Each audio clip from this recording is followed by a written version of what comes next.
ಎಲ್ಲರಿಗೂ good morning. ಇವತ್ತು ನಾವು ಈ ಕಾಣಿಸಿದ ಅಂಶಗಳನ್ನು ನಾವು ನೋಡೋಣ. ನೀರಿನ ಬಗ್ಗೆ ಮತ್ತು ಅದರ ಬಗ್ಗೆ ಕೆಲವು ಪ್ರಮುಖ ಸಂಗತಿಗಳು. ಇದರಲ್ಲಿ ಕೆಲವು ವಿಷಯಗಳು ನಿಮಗೆ ಈಗಾಗಲೇ ಗೊತ್ತಿದೆ. ಈಗ ವಾಟರ್ ಸೈಕಲ್ ಅಥವಾ ಜಲಚಕ್ರದ ಬಗ್ಗೆ ಅಥವಾ ನೀರಿನ ಕೆಲವು ಇಂಪಾರ್ಟೆಂಟ್ ಫ್ಯಾಕ್ಟ್ಸ್, ಪ್ರಮುಖ ಸಂಗತಿಗಳ ಬಗ್ಗೆ ನಿಮಗೆ ಈಗಾಗಲೇ ಗೊತ್ತಿದೆ. ಹಾಗಾಗಿ ನಾವು ಹೆಚ್ಚು ಡಿಸ್ಕಸ್ ಮಾಡುವ ಅವಶ್ಯಕತೆ ಏನಿಲ್ಲ. ನೀರು 2 ಹೈಡ್ರೋಜನ್ ಐಟಮ್ ಮತ್ತು 1 ಆಕ್ಸಿಜನ್ ಐಟಮ್ ಇಂದ ಆಗಿದೆ. H2O ಅದರದ್ದು ರಾಸಾಯನಿಕ ಸೂತ್ರ ಅಥವಾ ಕೆಮಿಕಲ್ ಫಾರ್ಮುಲಾ. 71% ನಮ್ಮ ಭೂಮಿಯ ಮೇಲ್ಮೈಯಲ್ಲಿ ನೀರಿದೆ. ಅದರಲ್ಲಿ ಸಿಹಿ ನೀರು ಇರುವಂಥದ್ದು, ಶುದ್ಧ ನೀರು ಇರುವಂಥದ್ದು 2.5% ಮಾತ್ರ. ಈ 2.5% ಏನು ಸಿಹಿ ನೀರಿದೆಯೋ ಅದರಲ್ಲಿ 98% ನೀರು ಹಿಮ ಮತ್ತೆ ಅಂತರ್ಜಲದ ರೂಪದಲ್ಲಿದೆ. ನಮಗೆ ಶುದ್ಧ ನೀರು ಅಥವಾ ಸಿಹಿ ನೀರು ಇರುವಂಥದ್ದು 2.5% ಮಾತ್ರ. ಅಂದರೆ 71% ನೀರಲ್ಲಿ 2.5% ನಮಗೆ ಸಿಹಿ ನೀರು ಅಥವಾ ಶುದ್ಧ ನೀರು ಸಿಗುತ್ತೆ. ಆ ಸಿಹಿ ನೀರಲ್ಲಿ 98% ಅಂತರ್ಜಲ ರೂಪ ಮತ್ತು ಹಿಮದಲ್ಲಿ ಇರುತ್ತೆ. ಅದರಿಂದ ನಮಗೆ ಸಿಗುವಂಥ ನೀರಿನ ಪ್ರಮಾಣ, ಕುಡಿಯುವಂಥ ನೀರಿನ ಪ್ರಮಾಣ, ಒಳ್ಳೆಯ ನೀರನ್ನು ಅಂದರೆ ಉಪಯೋಗಿಸುವಂಥ ನೀರು ಬಹಳ ಕಡಿಮೆ. ಹೆಚ್ಚಿನ ನೀರು ಉಪ್ಪಿನ ರೂಪದಲ್ಲೇ ಇರುತ್ತೆ. ಇದು ನಾವು ಗಮನಿಸಬೇಕಾದ ಅಂಶಗಳು. ಮತ್ತು ನದಿಗಳು, ಸರೋವರಗಳು ಮತ್ತು ವಾತಾವರಣದಲ್ಲಿ 0.3% ಅಷ್ಟಕ್ಕಿಂತ ಕಡಿಮೆ ಪ್ರಮಾಣದಲ್ಲಿ ನದಿಗಳಲ್ಲಿ ಇರುವಂಥದ್ದು. ಅಂದರೆ ಭೂಮಿಯಲ್ಲಿ 71% ನೀರು ಇದ್ದರೂ ಅದರಲ್ಲಿ ಉಪಯೋಗಕ್ಕೆ ಆಗುವಂಥ ನೀರು ಬಹಳ ಕಡಿಮೆ ಆಗಿದೆ. ಇದು ನಾವು ಗಮನಿಸಬೇಕಾದ ಅಂಶ. ಈಗ ವಾಟರ್ ಸೈಕಲ್ ನಿಮಗೆ ಈಗಾಗಲೇ ಗೊತ್ತಿದೆ. ವಾಟರ್ ಸೈಕಲ್ ಹೇಗಾಗುತ್ತೆ ಅಂತೇಳಿ ಇದ್ರ ಬಗ್ಗೆ ನೀವು ಚಿಕ್ಕ ತರಗತಿಗಳಲ್ಲಿ ಅಂದರೆ ಲೋವರ್ ಕ್ಲಾಸಸ್ಗಳಲ್ಲಿ ನೀವು ನೋಡಿದ್ದೀರಾ. ಸೂರ್ಯನ ಶಾಖದಿಂದ ನೀರು ಬಿಸಿಯಾಗಿ ಅದು ಆವಿಯ ರೂಪದಲ್ಲಿ ವಾತಾವರಣವನ್ನು ಸೇರುತ್ತೆ. ಆಮೇಲೆ ಅದು ಕಂಡೆನ್ಸೇಷನ್ ಅಥವಾ ಘನೀಕರಣ ಉಂಟಾಗುತ್ತೆ. ಘನೀಕರಣ ಉಂಟಾದ ಹಾಗೆ ಕೊನೆಗೆ ಅದು ಮಳೆಗಾಲದಲ್ಲಿ ಮಳೆಯ ರೂಪದಲ್ಲಿ ಪುನಃ ಭೂಮಿಯನ್ನು ಸೇರುತ್ತೆ. ಅಂದರೆ ಸಮುದ್ರದಲ್ಲಿ ಇರುವಂತಹ ನೀರು ಸೂರ್ಯನ ಶಾಖದಿಂದ ಆವಿಯಾಗಿ ವಾತಾವರಣವನ್ನು ಸೇರಿ ಅಲ್ಲಿ ಘನೀಕರಣಗೊಂಡು ಆಮೇಲೆ ಮೋಡ ಸೃಷ್ಟಿಯಾಗಿ ಆ ಮೋಡ ಮಳೆಯ ರೂಪದಲ್ಲಿ ಪುನಃ ಭೂಮಿಯನ್ನು ಸೇರುತ್ತದೆ. ಭೂಮಿಯನ್ನು ಸೇರಿದಾಗ ಅದು ನದಿ, ಹಳ್ಳ, ಕೆರೆ ಇತ್ಯಾದಿಗಳ ರೂಪದಲ್ಲಿ ಶೇಖರಗೊಳ್ಳುತ್ತವೆ. ಅವು ಪುನಃ ಸಮುದ್ರಕ್ಕೆ ಸೇರುತ್ತವೆ. ಸಣ್ಣ ಸಣ್ಣ ಹಳ್ಳಗಳು, ಕೊಳಗಳು ಏನಾಗುತ್ತವೆ ಅಂದರೆ ನದಿಯನ್ನು ಸೇರುತ್ತವೆ. ನದಿ ಸಮುದ್ರವನ್ನು ಸೇರುತ್ತದೆ. ಸ್ವಲ್ಪ ಪ್ರಮಾಣದ ನೀರು ಭೂಮಿಯ ಒಳಕ್ಕೆ ಇಳಿದು ಅಂತರ್ಜಲದ ರೂಪದಲ್ಲಿ ಶೇಖರವಾಗುತ್ತದೆ. ಇದು ಒಂದು ವಾಟರ್ ಸೈಕಲ್ ಅಥವಾ ಜಲಚಕ್ರದ ಬಗ್ಗೆ ಹೇಳುವಂಥದ್ದು. ಈಗ ಇವಾಪರೇಷನ್ ಅಥವಾ ಆವಿಯಾಗ ಏನಾಗುತ್ತೆ ಅಂದರೆ ಅದು ಎನರ್ಜಿ ಸ್ಪೆಂಡ್ ಮಾಡೋದ್ರಿಂದ, ಎನರ್ಜಿಯನ್ನು ಖರ್ಚು ಮಾಡೋದ್ರಿಂದ ಅದು ವಾತಾವರಣ ತಂಪಾಗುತ್ತೆ. ಅದೇ ರೀತಿ ಕಂಡೆನ್ಸೇಷನ್ ಅಥವಾ ಘನೀಕರಣಗೊಳ್ಳುವಾಗ ಅದು ವಾತಾವರಣಕ್ಕೆ ಉಷ್ಣತೆಯನ್ನು ಬಿಡುಗಡೆ ಮಾಡೋದ್ರಿಂದ ವಾತಾವರಣವು ಬಿಸಿ ಆಗುತ್ತದೆ, ಹೀಟ್ ಆಗುತ್ತೆ. ಅಂದರೆ ಇದರಿಂದ ಏನಾಗುತ್ತೆ ಅಂದರೆ ನೀರು ಆವಿಯಾಗುವಾಗ ವಾತಾವರಣ ತಂಪಾಗುತ್ತೆ ಹಾಗೂ ನೀರು ಕಂಡೆನ್ಸೇಷನ್ ಅಥವಾ ಘನೀಕರಣಗೊಳ್ಳುವಾಗ ವಾತಾವರಣ ಬಿಸಿಯಾಗುತ್ತೆ. ಈ ರೀತಿ ಇದು ಒಂದು ಕ್ಲೈಮೇಟ್ ಅಥವಾ ವಾತಾವರಣಕ್ಕೆ, ಬೇರೆ ಬೇರೆ ರೀತಿಯ ವಾತಾವರಣಕ್ಕೆ ಕಾರಣ ಆಗುತ್ತೆ. ಇದು ಒಂದು ವಾಟರ್ ಸೈಕಲ್ ಅಂತ ಹೇಳೋದು. ಅಂದರೆ ನೀರು ಭೂಮಿಯಲ್ಲಿ ನೀರು ಹೇಗೆ ಸಮುದ್ರದಿಂದ, ನದಿಯಿಂದ ನೀರು ಮೇಲೆ ಹೋಗಿ ಪುನಃ ಮೋಡದ ರೂಪದಲ್ಲಿ, ಮಳೆಯ ರೂಪದಲ್ಲಿ ಪುನಃ ಭೂಮಿಗೆ ಬಂದು ಅದು ಹೇಗೆ ಸಮುದ್ರಕ್ಕೂ ನದಿಗೆ ತಿರುಗ ಬರುತ್ತಾ ಅಂತ ಇರುತ್ತದೋ ಅದನ್ನು ವಾಟರ್ ಸೈಕಲ್ ಅಥವಾ ಜಲಚಕ್ರ ಅಂತ ಹೇಳ್ತಾರೆ. ಈಗ ಬರ ಅಥವಾ ಕ್ಷಾಮ ಅಂದರೆ ಒಂದು ನಿರ್ದಿಷ್ಟ ಪ್ರಮಾಣದ ಅಂದರೆ ಬಿಲೋ ಎವರೇಜ್ ಮಳೆ, ಅಂದರೆ ಸರಾಸರಿಗಿಂತ ಕಡಿಮೆ ಮಳೆ ಒಂದು ಸಾಕಷ್ಟು ಸಮಯ ಒಂದು ತುಂಬ ದೀರ್ಘಕಾಲ ಅಂತ ಹೇಳ್ತೇವಲ್ಲ, ದೀರ್ಘಕಾಲದಲ್ಲಿ ಈ ಮಳೆಯು ಸರಾಸರಿಗಿಂತ ಕಡಿಮೆ ಬಂದು ಏನಾಗುತ್ತೆ ಅಂದರೆ ಆ ಪ್ರದೇಶದಲ್ಲಿ ನೀರಿನ ಒಂದು ಹರಿವು ಕಡಿಮೆಯಾಗಿ ಅದು ಕ್ಷಾಮಕ್ಕೆ ಅಥವಾ ಬರಕ್ಕೆ ಕಾರಣ ಆಗುತ್ತೆ. ಈ ಬರದಲ್ಲಿ ಅಥವಾ ಕ್ಷಾಮದಲ್ಲಿ 4 ವಿಧಗಳಿವೆ. ಮಿಟೆರಲಾಜಿಕಲ್ ಡ್ರೌಟ್ ಅಥವಾ ಹವಾಮಾನ ರೀತಿಯ ಬರ ಅಂದರೆ ಒಂದು ಪ್ರದೇಶದಲ್ಲಿ ಇದು ಈಗ ಬೇರೆ ಬೇರೆ ಪ್ರದೇಶದಲ್ಲಿ ಒಂದು ಸರಾಸರಿ ಮಳೆ ಅಂತ ಇರುತ್ತೆ. ಅಂದರೆ ಒಂದು ವರ್ಷಕ್ಕೆ ಇಷ್ಟು ಸೆಂಟಿಮೀಟರ್ ಮಳೆ ಅಂತ ಇರುತ್ತೆ. ಆ ಸೆಂಟಿಮೀಟರ್ ಮಳೆಗಿಂತ ಕಡಿಮೆ ಮಳೆ ಬಂದರೆ ಅದು ಹವಾಮಾನ ರೀತಿಯ ಬರ ಆಗುತ್ತೆ. ಆದ್ದರಿಂದ ಬೇರೆ ಬೇರೆ ಪ್ರದೇಶಕ್ಕೆ ಹವಾಮಾನ ರೀತಿಯ ಬರ ಬೇರೆ ಬೇರೆ ಇರುತ್ತದೆ. ಅಂದರೆ ಈಗ ಒಂದು ಪ್ರದೇಶದಲ್ಲಿ 200 ಸೆಂಟಿಮೀಟರ್ ವಾರ್ಷಿಕ ಮಳೆ ಅಂತ ಇದ್ರೆ ಅದಕ್ಕಿಂತ ಕಡಿಮೆ ಮಳೆಯು ಸಾಧಾರಣ ತುಂಬ ಸಮಯ ದೀರ್ಘಕಾಲ ಕಡಿಮೆ ಮಳೆ ಬಂದರೆ ಅದು ಹವಾಮಾನ ರೀತಿಯ ಬರಕ್ಕೆ ಕಾರಣ ಆಗುತ್ತೆ. ಆದ್ದರಿಂದ ಅದು ಬೇರೆ ಬೇರೆ ಪ್ರದೇಶದಲ್ಲಿ ಬೇರೆ ಬೇರೆ ರೀತಿಯಾಗಿರುತ್ತದೆ.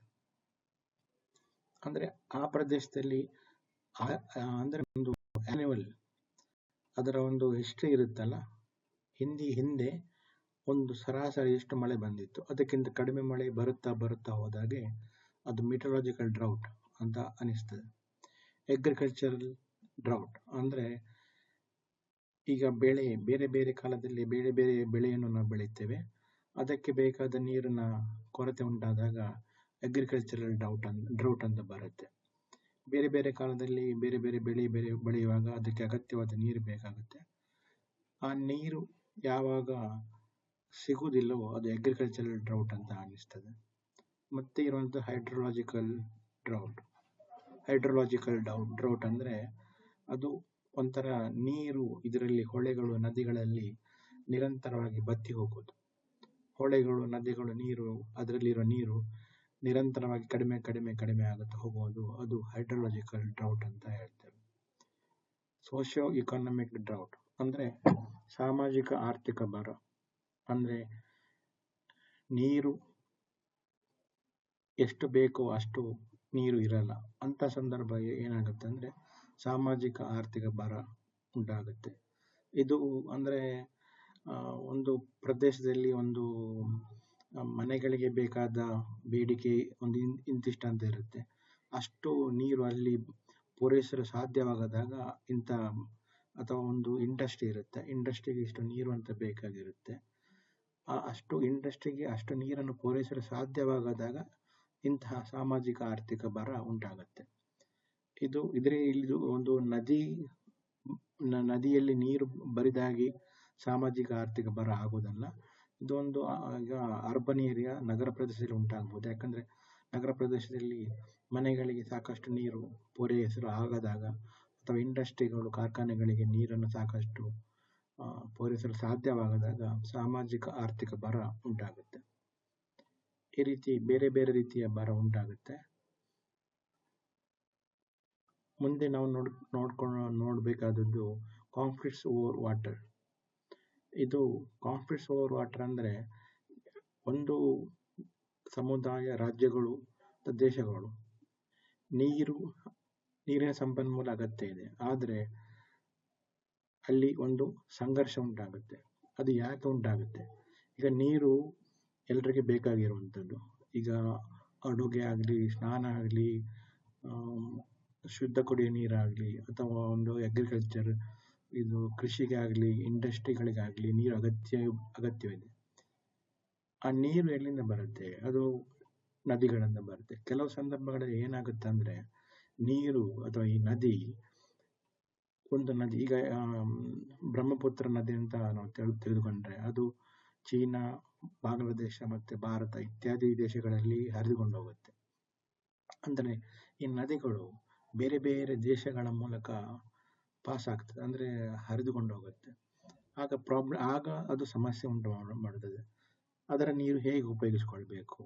ಈಗ ಏನಾಗುತ್ತೆ ಅಂದರೆ ಈಗ ಅದನ್ನು ನಾನು ಮುಂದೆ ವಿವರಿಸ್ತೇನೆ ಏನಂತೇಳಿ. ಹಾಗಾಗಿ ಈ ನೀರು ಎಲ್ಲರ ಅಗತ್ಯ ಇರುವಾಗ ಮತ್ತು ನದಿಗಳಿಂದ ನೀರು ಜನರಿಗೆ ಉಪಯೋಗಿಸಿಕೊಳ್ಳುವ ಅವಶ್ಯಕತೆ ಇರುವಾಗ ಅದು ಸಮಸ್ಯೆ ಉಂಟಾಗುತ್ತೆ.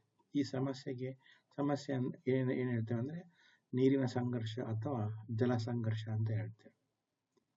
ಈಗ ಕೆಲವು ಜಲ ಸಂಘರ್ಷಗಳನ್ನು ನೋಡೋಣ.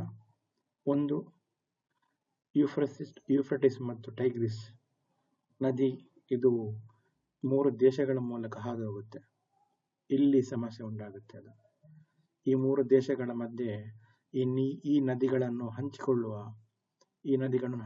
ಒಂದು ಸಮಸ್ಯೆ ಉದ್ಭವಿಸುತ್ತದೆ. ಹಾಗೆ ಜೋರ್ಡನ್ ರಿವರ್, ಈ ದೇಶಗಳ ಮಧ್ಯೆ ಈ ಜೋರ್ಡನ್ ರಿವರ್ನ ಸಂಪನ್ಮೂಲಗಳನ್ನು ಹಂಚಿಕೊಳ್ಳುವ ಬಗ್ಗೆ ತುಂಬ ಸಮಸ್ಯೆಗಳು, ವಿವಾದಗಳು ಉಂಟಾಗುತ್ತೆ. ಹಾಗೆ ಇರುವಂಥದ್ದು ನೈಲ್ ನದಿ, ಆಫ್ರಿಕಾ ಖಂಡದಲ್ಲಿರುವ ನೈಲ್ ನದಿ ಈ 3 ದೇಶಗಳ ಮಧ್ಯೆ ಸಮಸ್ಯೆಯನ್ನು ಹುಟ್ಟುಹಾಕಿದೆ.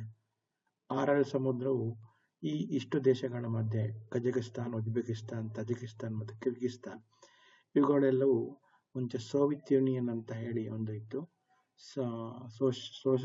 USSR, union social Soviet Russia ಅಂತ ಇತ್ತು. ಅದು ವಿಭಜನೆಯಾಗಿ ಕೆಲವು ದೇಶಗಳಾಗಿವೆ. ಅದರಲ್ಲಿ ಕೆಲವು ದೇಶಗಳಂದ್ರೆ ಕಜಕಿಸ್ತಾನ್, ಉಜ್ಬೇಕಿಸ್ತಾನ್, ತಜಿಕಿಸ್ತಾನ್. ಹಾಗಾಗಿ ಈ ಆರಲ್ ಸಮುದ್ರ ಅದನ್ನು ಹೇಗೆ ಉಪಯೋಗಿಸಿಕೊಳ್ಬೇಕು ಎಂಬ ಬಗ್ಗೆ ಈ ದೇಶಗಳ ಮಧ್ಯೆ ಸಮಸ್ಯೆಗಳು ಉಂಟಾಗ್ತವೆ. ಭಾರತ ಮತ್ತು ಪಾಕಿಸ್ತಾನಗಳ ಮಧ್ಯೆ ಇಂಡಸ್ ವಾಟರ್ ಟ್ರೀಟಿ ಅಂತ ಒಂದಿದೆ. ಯಾಕಂದ್ರೆ ಇಂಡಸ್ ನದಿಯು ಭಾರತ ಮತ್ತು ಪಾಕಿಸ್ತಾನ ಎರಡೂ ದೇಶಗಳ ಮಧ್ಯೆ ಹರಿದು ಹೋಗುತ್ತೆ. ಹಾಗಾಗಿ ಆ ನೀರನ್ನು ಹೇಗೆ ಹಂಚಿಕೊಳ್ಳೋದು? ಈಗ ಪಾಕಿಸ್ತಾನದವರು ಅಣೆಕಟ್ಟು ಕಟ್ಬೋದಾ ಅಥವಾ ಭಾರತದವರು ಎಲ್ಲಿ ಅಣೆಕಟ್ಟು ಕಟ್ಟಬಹುದು? ಏನು ಮಾಡಬೇಕು? ಎಷ್ಟು ನೀರು ಭಾರತಕ್ಕೆ, ಎಷ್ಟು ನೀರು ಪಾಕಿಸ್ತಾನಕ್ಕೆ? ಇದರ ಬಗ್ಗೆ ಮಾಜಿ ಪ್ರಧಾನಿ ಪಂಡಿತ್ ಜವಾಹರ್ಲಾಲ್ ನೆಹರು ಮತ್ತು ಪಾಕಿಸ್ತಾನದ ಅಧ್ಯಕ್ಷ ಆಯೂಬ್ ಖಾನ್ 1960ರಂದು ಒಂದು ಒಪ್ಪಂದವನ್ನು ಅದಕ್ಕೆ ಸಹಿ ಹಾಕಿದ್ರು. ಇದು ವರ್ಲ್ಡ್ ಬ್ಯಾಂಕ್ ಅಥವಾ ವಿಶ್ವ ಬ್ಯಾಂಕಿನ ಮಧ್ಯಸ್ಥಿಕೆಯಿಂದ ಆಗಿದ್ದು. ಈ ಒಂದು ಜಲ ಒಪ್ಪಂದ ಯಾಕೆ ಆಯ್ತಂದ್ರೆ, ಅಲ್ಲಿ ಉತ್ತರ ಅಂದ್ರೆ ವಾಯವ್ಯ ಪ್ರದೇಶದಲ್ಲಿ ಸಿಂಧು, ಜನಾಬ್ ಮತ್ತು ಜೇಲಂ ಈ 3 ನದಿಗಳು ಹರಿಯುತ್ತವೆ. ಇದು ಭಾರತ ಮತ್ತು ಪಾಕಿಸ್ತಾನ ಎರಡೂ ದೇಶಗಳಲ್ಲಿ ಹರಿದರಿಂದ ಇವುಗಳನ್ನು ಹೇಗೆ ಹಂಚಿಕೊಳ್ಳುವುದು ಎಂಬ ಬಗ್ಗೆ, ಅಂದರೆ ಯಾವುದೇ ರೀತಿಯ ಸಮಸ್ಯೆ ಆಗಬಾರದೆಂಬ ರೀತಿಯಲ್ಲಿ ವಿಶ್ವ ಬ್ಯಾಂಕ್ ಮಧ್ಯಸ್ಥಿಕೆ ಮಾಡಿಕೊಂಡು ಈ 2 ದೇಶ, ನಮ್ಮ ಮತ್ತು ಪಾಕಿಸ್ತಾನ ದೇಶಗಳ ಮಧ್ಯೆ ಒಂದು ಒಪ್ಪಂದ ಆಯಿತು. ಅಂದರೆ ಪಾಕಿಸ್ತಾನದವರಿಗೆ ಒಂದು ಭಯ ಏನಂದ್ರೆ, ನಾವು ಇಲ್ಲಿ ಅಣೆಕಟ್ಟು ಕಟ್ಟಿರುವುದರಿಂದ ಒಂದು ಭಾರತ ಪಾಕಿಸ್ತಾನ ಯುದ್ಧ ಆದರೆ ನಾವು ಅವರ ಮೇಲೆ ಅಣೆಕಟ್ಟುಗಳಲ್ಲಿ ನೀರನ್ನು ಬಿಟ್ಟು ಕೃತಕ ಪ್ರವಾಹವನ್ನು ನಾವು ಮಾಡುತ್ತೇವೆ ಎಂಬ ಒಂದು ಭಯ ಪಾಕಿಸ್ತಾನಕ್ಕೆ ಇತ್ತು. ಹಾಗಾಗಿ ಇಂಥ ಒಂದು ವಿಶ್ವ ಬ್ಯಾಂಕಿನ ಮಧ್ಯಸ್ಥಿಕೆಯಿಂದಾಗಿ ಸಿಂಧು ಜಲ ಒಪ್ಪಂದ ಏರ್ಪಟ್ಟಿತು. ಮಾತ್ರವಲ್ಲ, ನಮ್ಮ ರಾಜ್ಯಗಳ ಮಧ್ಯೆ ಕೂಡ ಇದು ನದಿಗಳ ನೀರನ್ನು ಹಂಚಿಕೊಳ್ಳುವುದು ಹೇಗೆ ಎಂಬ ಬಗ್ಗೆ ಒಂದು ಸಮಸ್ಯೆ ಹುಟ್ಟುಕೊಂಡಿದೆ.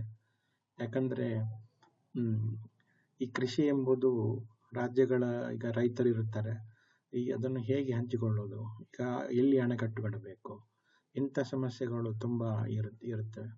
ಯಾಕಂದ್ರೆ ಕಾವೇರಿ ಸಮಸ್ಯೆಯಲ್ಲಿ ಅದೇ ಆದದ್ದು. ಕಾವೇರಿ ಕೊಡಗಿನಲ್ಲಿ ಹುಟ್ಟಿ ಅಲ್ಲಿ ತಮಿಳುನಾಡಿಗೆ ಹೊರಟು ಅದು ಬೇ ಆಫ್ ಬೆಂಗಾಲ್ಗೆ ಹೋಗುತ್ತೆ. ಹಾಗಾಗಿ ಇಲ್ಲಿ ಕರ್ನಾಟಕ ರಾಜ್ಯವು ಕೆಲವು ಅಣೆಕಟ್ಟುಗಳನ್ನು ಕಟ್ಟಿದ್ರೆ ಆಗ ತಮಿಳುನಾಡಿಗೆ ಹೋಗುವ ನೀರು ಕಡಿಮೆ ಆಗುತ್ತೆ. ಅದೇ ಇಂಥ ಸಮಸ್ಯೆಗಳು.